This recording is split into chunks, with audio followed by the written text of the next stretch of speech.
The Icefield had never been quiet.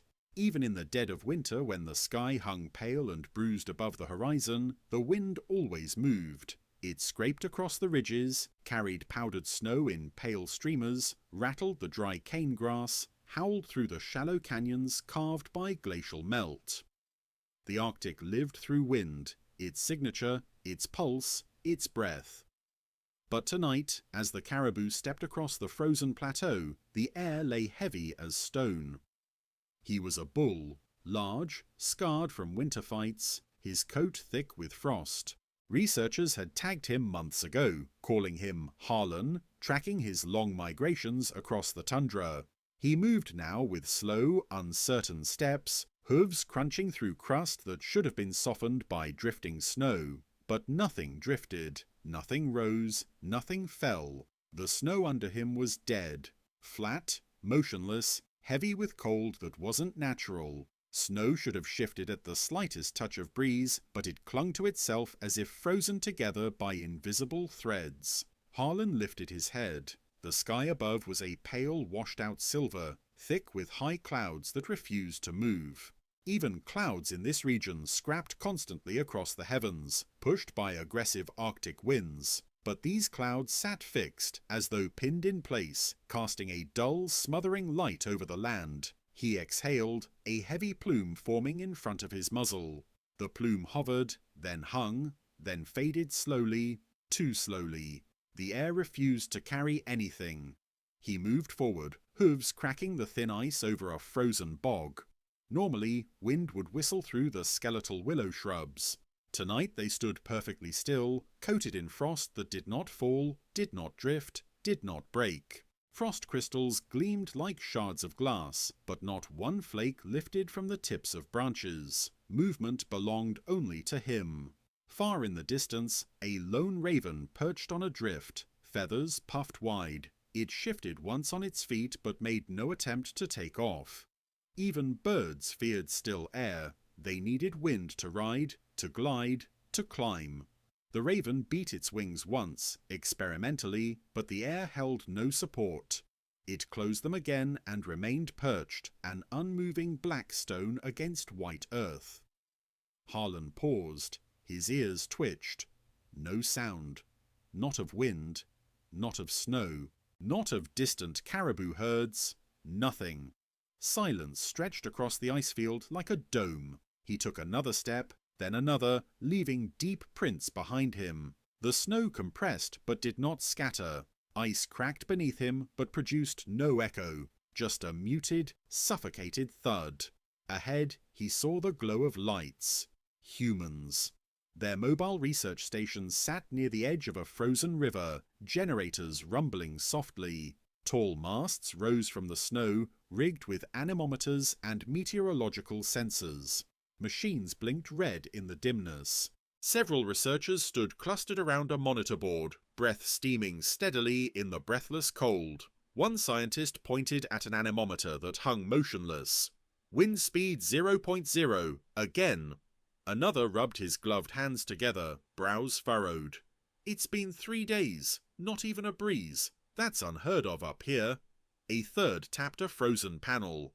Snowpack densities rising. No sublimation, no drift, no redistribution. Like the whole region is under a pressure lid. Harlan watched them from behind a sheet of icy grass. Their worry vibrated through the air more clearly than wind could have. Even he felt the unnatural weight pressing over the land. He turned away, moving toward the river. Normally the frozen surface cracked and reformed constantly, reacting to wind pressure.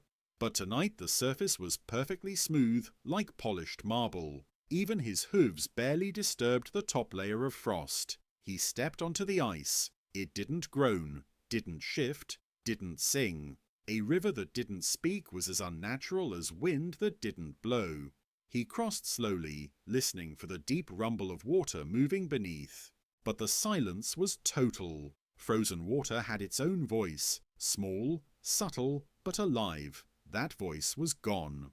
On the far side, he climbed a rise and paused. The icefield stretched endlessly ahead, a flat white desert under a stagnant sky. The usual ripples, ridges, drifts, all erased. Without wind, snow couldn't sculpt itself. The land became a static sheet, unnatural in its stillness. He moved forward again, but now his steps felt heavy, as if the silence weighed on his shoulders. A lone fox appeared atop a hill. It sniffed the air once, twice, then gave a frustrated shake of its head. Sense didn't travel, the air held nothing. The fox circled in confusion, unable to track prey, unable to read the land, because the land had no breath left to carry information. Harlan continued. A few kilometers on, he spotted a snow owl perched on a half-buried rock. It spread its wings wide, feathers ruffling, then tried to lift off. But with no air movement to catch, it flapped awkwardly, rising only a meter before dropping back down. Even flight had become a burden. Harlan lowered his head to sniff the snow. It should have carried scents, lichen, predators, other caribou. But the snow smelled only of cold, compressed and lifeless. He pawed at it, trying to uncover food. The top layer cracked but refused to scatter.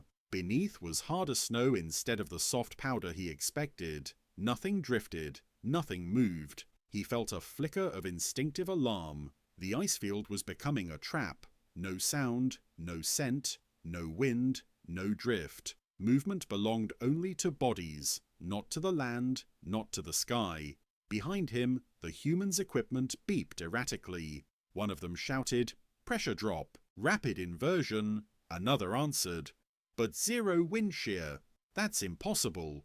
Snow crystals aren't moving under gravity. They're bonding, interlocking." Harlan did not know their words, but he knew the truth behind them. This was not how winter behaved, not how snow lived, not how the world breathed. He stepped forward, muscles tense. The icefield gave nothing in return. No welcome, no warning, no signal. Only silence, only stillness, only a frozen world waiting for a wind that refused to come. Harlan continued across the icefield, each step crunching softly into the hardened crust that had not shifted for days. In a normal Arctic winter, snow evolved every hour. Wind carved drifts, storms erased tracks, sunlight hardened new layers.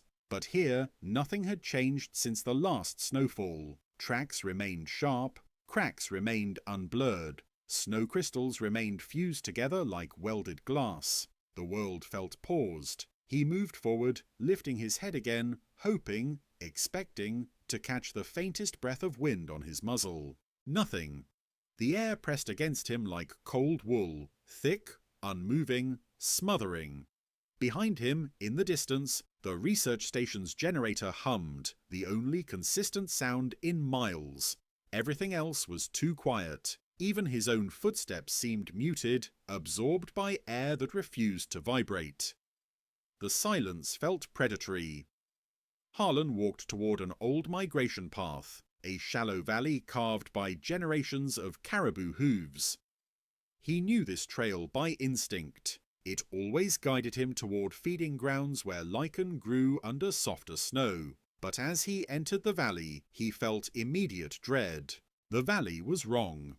Normally, snow drifted heavily here, forming long sweeping waves shaped by crosswinds. Instead, the valley floor was flat, frozen solid. Snow inside looked packed, unnaturally dense, as if pressed by invisible weight. He stepped forward and sniffed. No scent, not of lichen, not of other caribou, not even of fox or wolf. The valley was empty, and worse, it was silent.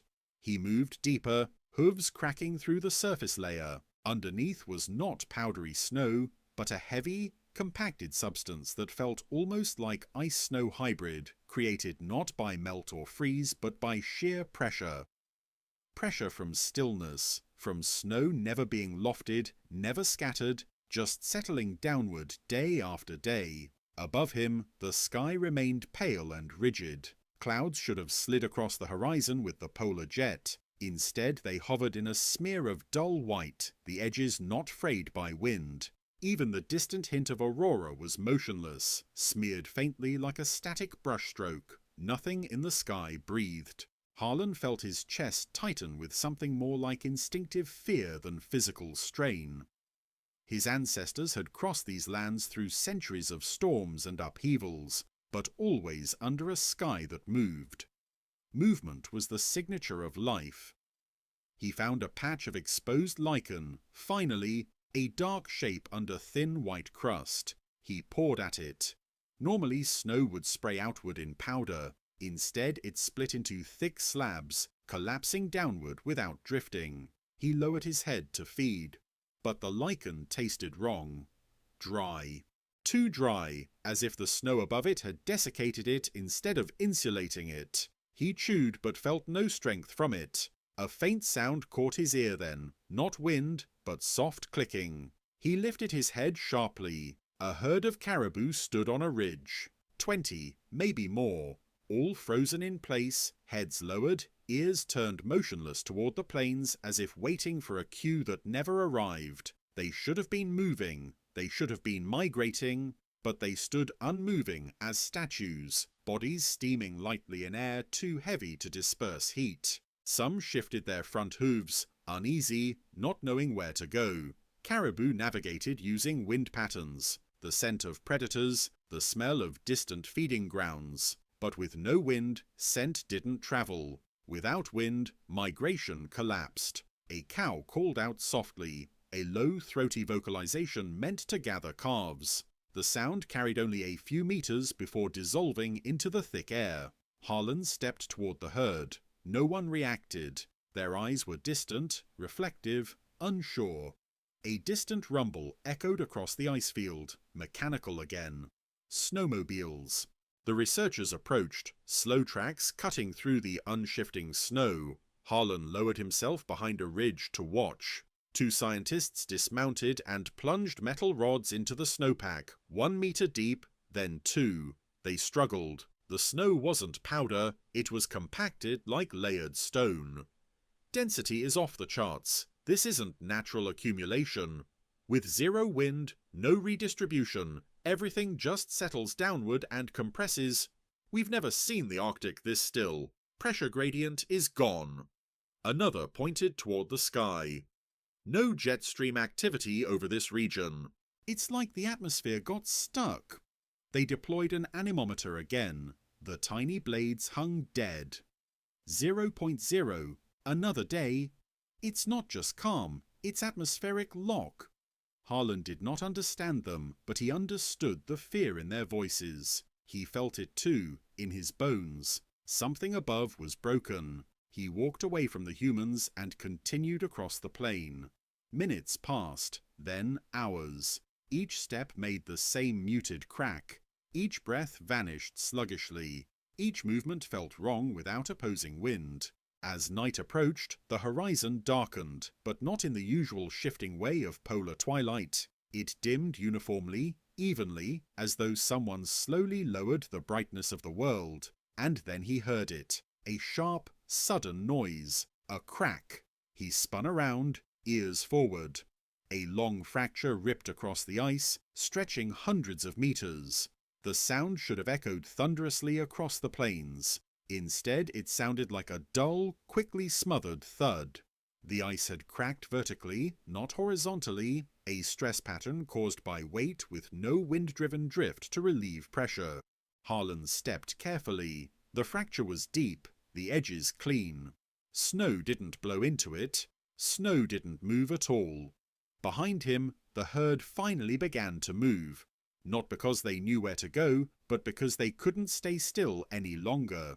They walked in uncertain loops, calves trailing closely, adults clicking nervously. This was no migration, this was wandering. Harlan joined them. Their hooves crunched in unison, but the sound was small, swallowed immediately by air that refused to carry vibration. Even the warmth from their bodies created no drafts.